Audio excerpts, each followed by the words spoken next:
Chris Santiago, and I am the Pre-Sales Solutions Engineering Manager for Unravel Data. Throughout my career at Unravel Data, I've worked with many customers solving some of the most difficult cost challenges in their modern data stacks.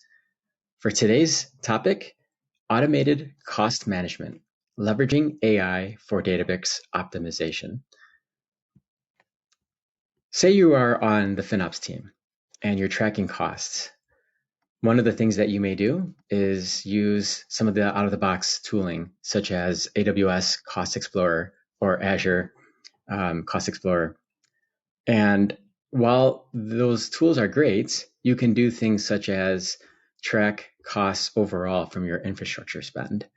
But if you wanted to get a little bit more detailed, say, for example, I wanted to break my Databricks spend down to at the cost center level or a department level, or I wanted to break down maybe my interactive all-purpose clusters since they are shared services. Those tools are not specifically meant for that, and you will fall flat. Now, Databricks specifically, you can use things such as system tables, and that gives you a little bit more granular details. So things that if we wanted to understand cost at a job level, or maybe start grouping by specific Databricks tags, those are some things that we can do. But in order for us to really understand, hey, what's spiking up costs, or even understanding what are the inefficiencies and what's the impact if I were to actually apply them, those are missing. And what I mean by that is that it does require folks to look at the jobs, do some root cause analysis, identify the problem, and ultimately resolve it. The other thing that it misses is doing this at scale. So looking at all the jobs, looking for all the inefficiencies, and applying recommendations to understand the impact is missing in some of today's out-of-the-box tools. Well, what can we do about that? Well, that's what Unravel is here for. And so one of the things that we can do is look at a customer's overall Databricks estate and look for inefficiencies, things such as instantly realizable savings. So configuration type of recommendations, things such as node right sizing. So if we can optimize cluster sizes for cost savings on recurring runs, or maybe even use some Databricks specific features like Photon and knowing when to actually turn it on. Unravel can make that recommendation for you without doing all the legwork and actually applying some of that purpose-built AI to identify and understand what that impact is. On the right-hand side here, you can see that you have this annualized savings metric here. And that is a great way for us to really understand how big of a problem is this in my current environment. So for FinOps teams, if you're tracking costs, it would also be nice if you could actually track annualized savings as well to really understand where is a lot of the wasted spend going. And so in this environment, I can see that a lot of my spend is going towards this node right sizing insight. Now, we don't just identify and forecast what it would actually save if you were to actually do it.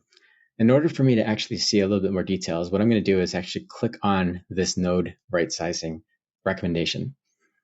Once I'm in there, it pulls me up into this screen here where I'm actually seeing a number of jobs. Each of these rows are the jobs, so we can see the number of runs.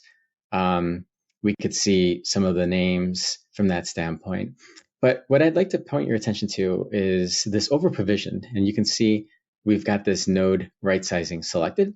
In fact, that's because I went ahead and filtered for that metric. Now, what I want to do here is let's pick this particular job here. It's got 29 runs. And over here, I can see the insight type, so over provision, because we're filtering for that. You can see some other details here, but actually, let's go ahead and click on here and see what it tells us here. So by clicking on here, what you're seeing here is that purpose-built AI in action. Think about this as like a Databricks expert in the box. And what we're doing here is understanding or identifying that there's a problem here, in this particular case, that node right sizing. is necessary when container resources are underutilized, helping to optimize cluster instances and improve cost efficiency. You'll see we have this summary tab here, and you could see how many runs were impacted, so all the number of runs. You could see some savings here. Granted, just for folks on the webinar, this is a playground environment, so my jobs are small. And you can see what the problem is. So here, what Unravel has detected is an over-provisioning issue for this job. And you can see the configuration here. And you can see that there is a potential to save some costs. Well, what is that? What do I need to do? Well, Unravel provides that as well. So if we go ahead and click on this remediation tab, we could see that Unravel recommends some particular insights to resolve that node right-sizing inefficiency. Here we can see that simply by changing the instance family from this DS3 to L4, so not general purpose, but more storage optimized, because it looks like storage requirements were more of the necessity here on the driver, can net out 20.79%. And then you've got the worker node here. So the workers, you can see here that's also changing from a general purpose to a storage optimized could also save some costs in fact, for this one, 41.58%. So in a nutshell here, what we've seen here is that first, Unravel is able to detect if there is an inefficiency in the first place.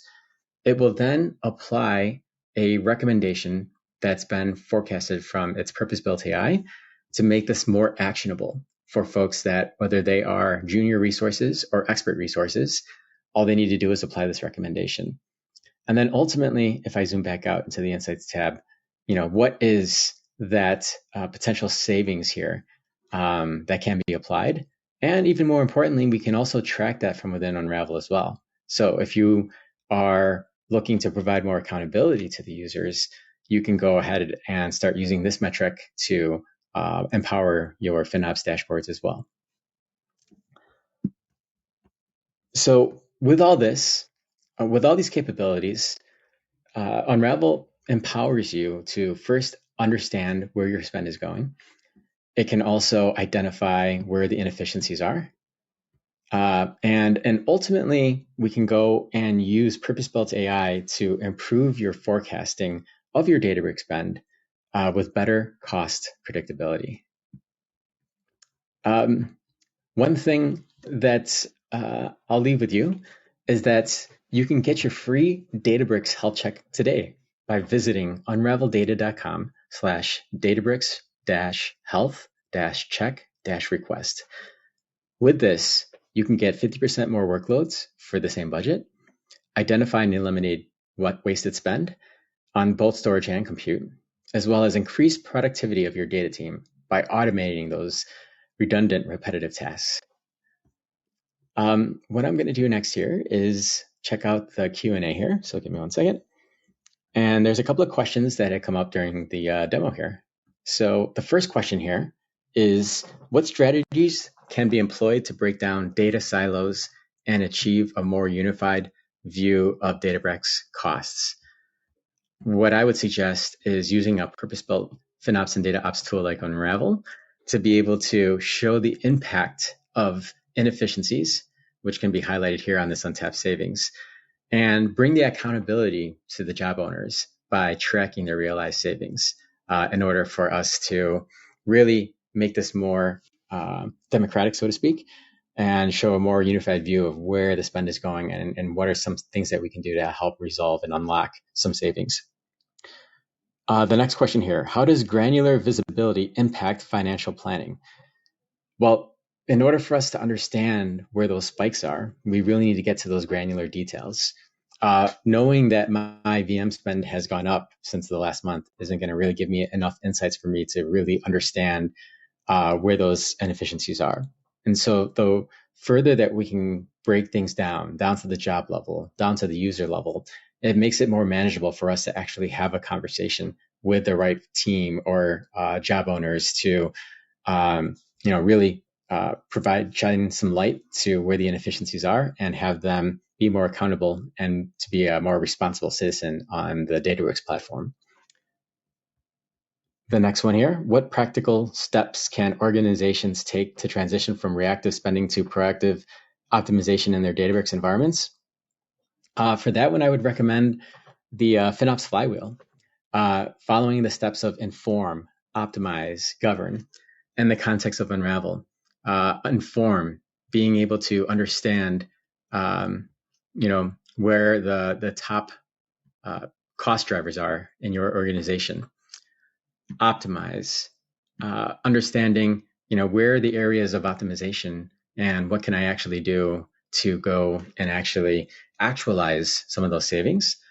And then last, governance, using tools like Unravel to really track, who is actually being responsible, so we can set the governance and guardrails across the organization to really promote this left shift mentality of responsible Databricks usage.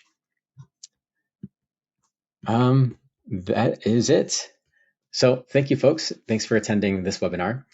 My name again is Chris Santiago, and I am looking forward to chatting with you again in the next webinar. Bye for now.